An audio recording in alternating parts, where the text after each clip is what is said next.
Sin lugar a dudas, si una serie se merece un premio por ser la más sobreodiada, esta es sin lugar a dudas She-Ra y las princesas del poder. Una serie que realmente entiende que era lo que la serie necesitaba y se alejó del concepto de subversión de los 80 con su propia historia, su propio legado y su propio desarrollo de personajes. Y en este video me encargaré de defenderla. De entrada, y al igual que cuando hablamos de la nueva versión del Club Winx, aquí no vamos a comparar ambas versiones de la serie, y todos saben que la de los 80 entretenida o no solo es un comercial de 30 minutos, pero como ya lo dije antes, esto no va por ahí. Y sí, antes de que lo mencionen lo digo rápido, sí, esta serie es uno de los mejores ejemplos de inclusión, pero mi video tampoco va por ahí, ya muchos lo mencionaron y aunque algo dicho 1000 veces no deja de ser verdad, la serie es más que eso, ya todos sabemos que la inclusión de She-Ra es God, y que sus parejas se papean a cualquier pareja LGBT del Azvinverso y algunas de Campamento Desventura, no es necesario dedicar 5 minutos de video para decir que el agua moja.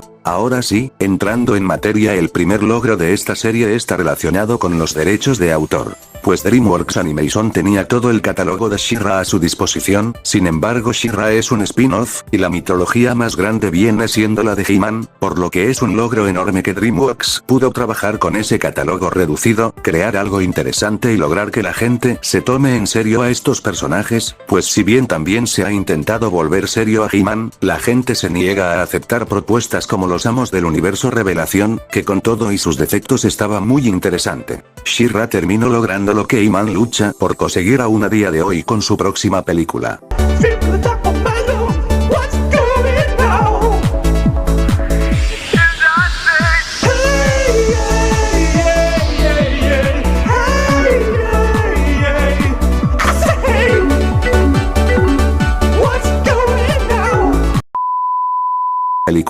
Ahora bien, vamos directamente a algo que puede sonar como un ataque, pero es más para ejemplificar la gente que odia a She-Ra, se ha encargado de mostrarlo en vídeos. No obstante, y el único que realmente ha dicho cosas coherentes sobre She-Ra es Emiliano de He-Human, sus motivos para que no le guste la serie son válidos. O al menos la mayoría, porque yo sigo abogando a favor de los diseños que se volvieron moldes originales y no un simple copia y pega del diseño de Barbie con recolores de pelo. Y si bien mucho de lo que dice es verdad, especialmente que la serie cuenta con una ejecución tope. Para que no parezca un ataque solo diré que te encargaste en sobredimensionar los errores de la serie que son menos que sus virtudes porque no te gustó por no ser estar contra las fuerzas del mal. Aún así, no te lo tomes como un ataque, ya sabes que tú me caes bien, solo que esta serie la defenderé de aquí hasta que me muera. Ahora bien, la ejecución ya queda claro que es torpe, pero la trama no, es una gran historia que pese a ser simple, la volvieron más allá de derrotar al malo y que no se sintiera como una de las tantas chocoaventuras donde He-Man le parte su madre a Skeletor. Por un simple motivo, la serie se centra más en su desarrollo de personajes y la complejidad narrativa que estos manejan. Pues son como cebollas, tienen capas. Que mejor que partir por mi personaje favorito, Entracta. Muchos simplemente se centran en decir que la de los 80 es una villana genérica y que su único atractivo es que atacaba a la gente con su pelo. Yo les digo que ese argumento es una mamada, pues para el contexto de la serie de los 80, esa versión de Entracta era funcional. Lo que sí es verdad es que para el reboot decidieron hacer algo mucho más complejo. Entracta es un personaje que podemos resumir como antisocial. Esto deriva en una depresión por la que en un momento prefirió morirse antes que seguir estorbando. Su personalidad excéntrica y que sus ideales no sean blancos ni negros, sino simplemente que esté del lado de quien la ayude a crear sus máquinas es súper complejo. No hay maldad en este personaje, simplemente va por libre y funciona bien. Además de ser interesante como se llevó bien y logró conectar con Scorpia y Hordak antes que con alguno de los personajes heroicos, siendo pieza clave para el desarrollo de los dos antes mencionados. Y por si no viste mi video donde hablo exclusivamente de ella, yo analice que aunque no lo mencione la serie, estaba más que claro que Entracta tiene autismo, padecimiento que yo también tengo y debo decir que es una de las mejores representaciones de este padecimiento. Al no simplemente ser niño súper inteligente y demostrando un lado no tan explorado del concepto. Sin embargo, y sin duda alguna, uno de los personajes que se ganó un lugar entre mis favoritos pese a no aparecer mucho, no es otro más que Netosa. Es que es literalmente yo pero en femenino. Es impulsiva, paranoica, pero aún así una estratega nata, y alguien que haría todo por amor, y eso la vuelve una persona vulnerable que finge ser fuerte, pero solo necesita ser alejada del amor de su vida para resaltar sus cualidades más complejas, al ser un reflejo del miedo por perder a Spinnerella, porque como ella misma lo dijo, tú eres mi debilidad. En resumen, soy esa XD. Ahora bien, existe un personaje en particular que a muchos les hizo sacar espuma por la boca, diciendo que si la serie solo beneficia a las mujeres, y ya saben, esos argumentos de gente taruga. Pero se nota que no entendieron a She-Hulk, un personaje cómico que en el fondo solo usa esos chistes y esa comedia para cubrir un complejo de inseguridad y soledad, el cual es un contrapeso perfecto para Mernista.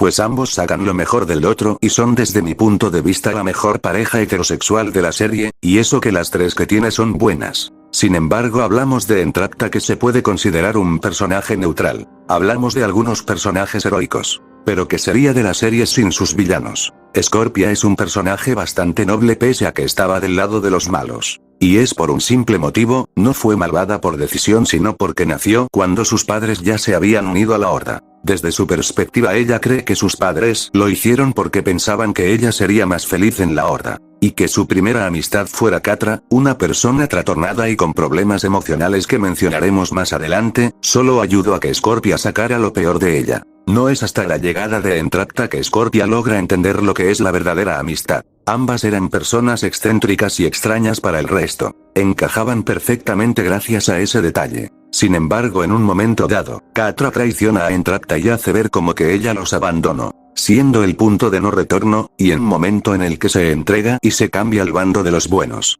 Donde logra conectar con Perfuma. Al punto de que se sacrifica por ella. Y aún bajo el control de Orprime, fue su vínculo con Perfuma lo que la hizo reaccionar por un momento. Pues nunca dejó de creer en ella, ni de ver su alma noble que la gente mala siempre ha querido corromper. Claro, no podemos hablar de villanos sin mencionar a Hordak. Durante las primeras temporadas fue el villano principal, alguien que siempre tuvo un complejo de inseguridad, alguien que quería probar que podía ser alguien pese a ser un clon defectuoso. Y al igual que Scorpia, la llegada de Entracta fue un cambio de perspectiva total. Para ella Hordak no era inferior, no era defectuoso, era simplemente Hordak y era su amigo. Dice mucho el que solo se permitía ser vulnerable delante de Entracta. Y la traición de Catra lo destruye emocionalmente por eso mismo, pues Catra le hizo creer que la persona a la que le dio tanto poder le hizo creer que la única persona que lo trató como un ser humano la había abandonado. Al punto de hasta prohibir que mencionen su nombre. Aún así este es un final feliz pues lo que comenzó con una amistad culminó con una historia de amor donde Entracta logra que Hordak finalmente derrote a Horde Prime y finalmente sea libre de tomar su propio camino. Les dije que las tres relaciones hetero de esta serie son God. Y si bien Catra influye negativamente en varios personajes, veamos cómo logró enderezar el camino de uno. Glimmer empezó esta serie como una chica soñadora, su deseo era unir a todas las princesas y derrocar a la Horda. Y cuando Adora se vuelve Sherra finalmente lo empieza a conseguir. Reúne a casi todas las princesas y logran derrotar uno de los planes más grandes de Hordak. Sin embargo su infancia estaba a punto de terminar, pues en un suceso futuro la madre de Glimmer se sacrifica. Glimmer es obligada a madurar por la fuerza tomando el rol de reina, y formando un pequeño resentimiento con Adora, por pensar que su madre la prefería por ser Sherra, y porque bien o mal, Adora fue una de las causantes de que se tuviera que dar el sacrificio de la antigua reina. Siendo uno de los peores errores de Glimmer, dejarse influenciar por Shadow Weaver. Cosa que culminó en la llegada de Horde Prime, y que Catra y Glimmer fueran capturadas. Siendo Catra quien decide sacrificarse para que Glimmer pudiera escapar, y no termine como ella, pues aunque no lo diga, muy posiblemente Catra se vio reflejada en Glimmer. Quien después de eso se tuvo que ganar el perdón de su mejor amigo, y la persona que más amaba, Pogwa, quienes al final también terminan juntos y claramente al igual que Merinsta y She-Hulk, se complementan de una forma perfecta. Y antes de hablar de las dos protagonistas, tenemos que tocar al elefante en la habitación, Shadow Weaver. Este es un personaje grotesco, y no lo digo precisamente porque sea asqueroso per se, sino por su forma de ser. Se cargó de generar un trauma, una dependencia emocional y un síndrome de Estocolmo en Catra. También ocasionó problemas mentales en Adora los cuales explicaré más adelante. Ella a arruinar psicológicamente a todos con los que tiene contacto. El padre de Glimmer tuvo suerte de que lo alejaron de ella a tiempo, y aún así cuando lo controlaron se nota que sí le guardaba rencor a Shadow Weaver. Ella es el equivalente a una plaga. Alguien que nunca estuvo con los buenos ni con los malos, porque solo se importó ella misma, y sus intereses y búsquedas de poder. Por eso su sacrificio más que una redención fue un intento por ser el centro de atención por última vez. Y claro, antes de pasar al plato fuerte, aún siento que hay que mencionar a un par de personajes, y es que muchos son muy complejos, y no quiero dejar a ni uno fuera. Ahora bien, ¿recuerdan lo que dije de She-Hulk y cómo pude desarmar tan fácilmente las excusas de los haters sobre él? Lamentablemente aquí no puedo. Vamos a hablar de Kyle. Este hijo de puta, es la razón por la que la gente se agarra de decir que She-Ra es una serie que odia a los hombres blancos heterosexuales. En primera, decir que She-Hulk no es blanco es muy racista de su parte. Y en segunda, el cliché del rubio sin cerebro no lo inventó esta serie. Este personaje es todo lo malo que tiene la serie, y siendo muy honesto me parece un victimista patético y poco más. Kyle, eres el puchi de She-Ra y las princesas del poder, por eso nadie te quiere. Pero volviendo a los personajes que sí queremos porque son profundos. Tenemos a Perfuma, un personaje pacifistas, que encuentra lo bueno en todos, y decide no dejar de sonreír para ver lo bueno en un mundo mejor. Y pese a que su ideal a veces pueda parecer una pendejada, la serie le da la razón en más de una ocasión. Y si bien es cierto lo que dijo Metosa de que Perfuma es una de las princesas más poderosas, si tan solo no se limitará para no dañar a otros. Pero y aún así Perfuma es la representación de que el amor le gana a los golpes. Esperemos que nunca se enfrente a alguien como Poindexter de la franquicia de Daredevil, porque ahí sí no la cuenta nuestra chica de las flores. Ahora bien, de todos los personajes, la que tuvo el cambio más radical terminó siendo Frosta. Y fue para bien. El hecho de ser la más joven, le da un complejo de inferioridad que la serie se encarga una y otra vez de profundizarlo en la serie desde diferentes ángulos. El cómo no le gusta ser subestimada. El cómo se siente menos. El cómo entró a la resistencia para probar su valor. Como el mal humor es realmente un escudo para tapar que se siente pequeña y no mostrarse vulnerable. Cambios así generan una narrativa exquisita, pues realmente hay mucho que contar. Finalmente llegamos al meollo del asunto, la crema del pastel y nuestras dos protagonistas, Catra y Adora. Empecemos por Catra. Ella vivió una vida de maltratos, ser tratada como basura y nunca conocer el amor, más allá del que Adora le daba. Por eso su traición con la rebelión la volvió desquiciada en un mal sentido. Aún así, más que un odio, quería que Adora le perteneciera. Y prueba de eso es que si tomas capturas de pantalla en momentos inoportunos, más que una pelea parece un hentai aun cuando no lo es. En el fondo Catra es simplemente alguien herida que quiere ser salvada, quiere ser amada. Pero nunca supo cómo decirlo o expresarlo. E incluso al final de la serie refuerza más eso, pues cuando Adora pensó en sacrificarse, Catra decidió escapar en lugar de decirle a Adora cómo se sentía. Al no saber cómo hacerlo y ya no querer pelear, no le quedó de otra más que escapar de la confrontación, pues es más fácil para ella, pero en el fondo le dolía, y es por esas cosas que al final, cuando terminan juntas luego de todo ese tormento, finalmente aprenda a expresar lo que desahogaba con enojo, odio o escaparse. Aunque no confundamos las cosas, que Catra sea una víctima no borra todo lo que hizo, y al contrario debe una disculpa a todos los que dañó. Ahora bien, por el lado de Adora, pues ella no está mucho mejor, la verdad. Por más que lo parezca. Pues si bien a Catra se le inculcó el miedo a ser vulnerable, el abuso y el maltrato, a Adora se le adjudicó un trastorno narcisista, de que si no eres el héroe y no tienes un propósito no eres nada. Y eso es igual de peligroso porque se puede confundir con conductas positivas cuando en el fondo es igual de dañino. Al unirse a la rebelión, Adora no nota lo que estaba pasando Catra, y no es indiferencia, es que simplemente estaba ocupada cumpliendo su propósito que la hacía sentirse alguien como para notar el sufrimiento ajeno. Sí, pese a que la reina Ángela tenía buenas intenciones, ella es tan culpable como Shadow Weaver en cuanto a alimentar las conductas negativas en Adora disfrazadas del camino del héroe. El sacrificio de Ángela es un agravante, lo que vuelve más irónica la situación, una ironía demasiado oscura comparado a esos colores pasteles que vuelven tan viva la serie. Mientras Shadow Weaver lo hizo con intención y fue un monstruo desde el inicio hasta el final. Ángela fue desde la ignorancia y el desconocimiento, pues ella solo vio a una chica que la quiso ayudar, una heroína por la que pensó que valía dar la vida. Pero ambas son igual de culpables. Y más porque luego del sacrificio de Ángela, Adora se sintió en deuda aun cuando la intención de la reina fue del bien y el desinterés, pero una mente trastornada no lo ve así. La redención de Catra no ocurre directamente cuando ya estaba con los buenos, pues siguió siendo arrogante, cruel y mezquina, porque no conoce nada más, se le mostró que ser vulnerable solo le daría más dolor. Y si bien el que entrapta y perfuma la recibieran con los brazos abiertos y le mostraran que el perdón es más fuerte que la venganza, la ayudaron a abrirse, no fue suficiente.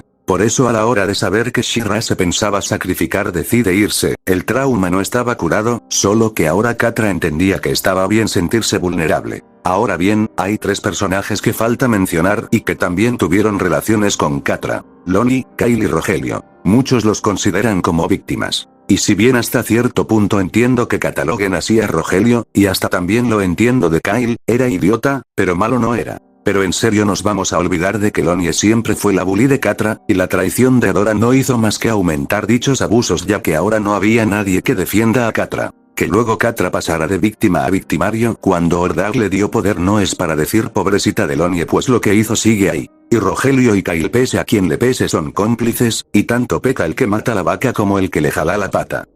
El momento culmine que parecía que finalmente Adora estaba sanando es precisamente destruir la espada para que Or Prime no la tenga. Ese fue un acto repudiado por Lighthop, otra figura que al igual que Angela y Shadow Weaver, le hace daño a Adora, pero me atrevo a decir que junta lo peor de ambas. Al destruir la espada representa perfectamente el dejar de escuchar a quienes le hacían daño al renunciar al propósito que supuestamente la hacía ser alguien. Siendo lamentable el sacrificar su vida, una recaída importante y la recta final para ambas. Adora estuvo a punto de sacrificarse, ser la heroína, y Catra finalmente entiende que la respuesta era estar ahí pese a todo. Ese beso es más que fanservice barato, el poder compartido de ambas sana a todo el mundo, y logra que ambas sobrevivan, cosa que no hubiera pasado si Catra no hubiera aprendido esa lección. Siendo irónicamente la primera en completar su desarrollo, y aunque todavía haya remanentes de su trama, posiblemente guíe a Adora a sanar ya que no hubo tiempo de mostrar que su complejo de la elegida desapareció. Por eso quería película de She-Ra y las princesas del poder, para cerrar los últimos cabos sueltos.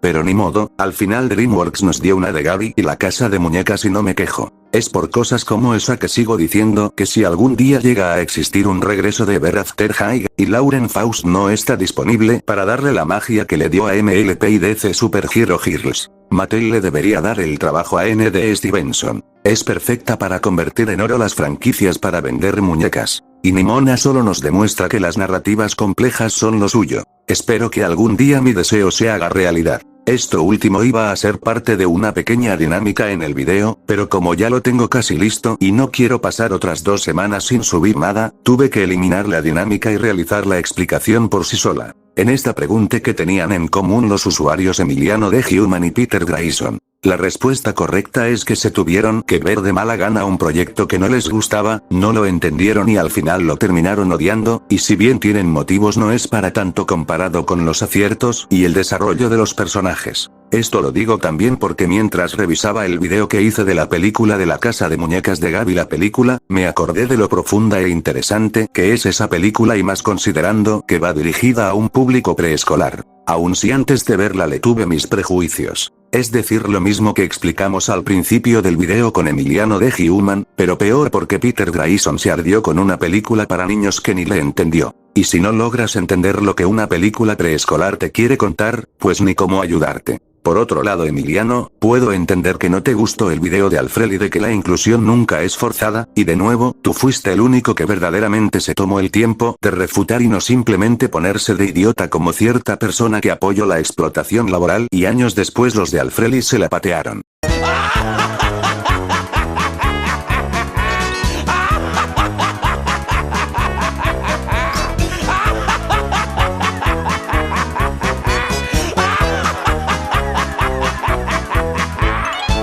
Patearon. Y puedo entender tu punto, pero honestamente la historia y los personajes pueden sostener una historia pese a que esté llena de cráteres argumentales. Entiendo que la serie no te gusta, pero deberías prestar atención a más cosas y posiblemente te darías cuenta de lo completos, desarrollados e increíblemente complejos que son estos personajes. Interesante como 2 personas a las que estoy suscrito se ensañaron tanto en una obra por cómo la interpretaron sin tratar de ir más allá, y esto más que nada es un bonus extra. pero voy a aplicar la que el Gonchi aplicó con FNAF HS, y es que si a este video le va bien, subo un video de por qué She-Ra y las princesas del poder es una mejor serie que Hazbin Hotel. Se los dejo en sus manos. Además de que también tengo pensado hacer un video igual a este, pero con los personajes del asombroso circo digital, que yo los considero igual de complejos. Sin embargo, primero debo ver si a este video le va bien, porque el trabajo de investigación y análisis tarda su tiempo, pero yo sé que puedo sacar otro gran video. Al final del día, She-Ra y las princesas del poder no es una serie perfecta, y puede que tenga una estructura parecida a un Jenga en pleno juego.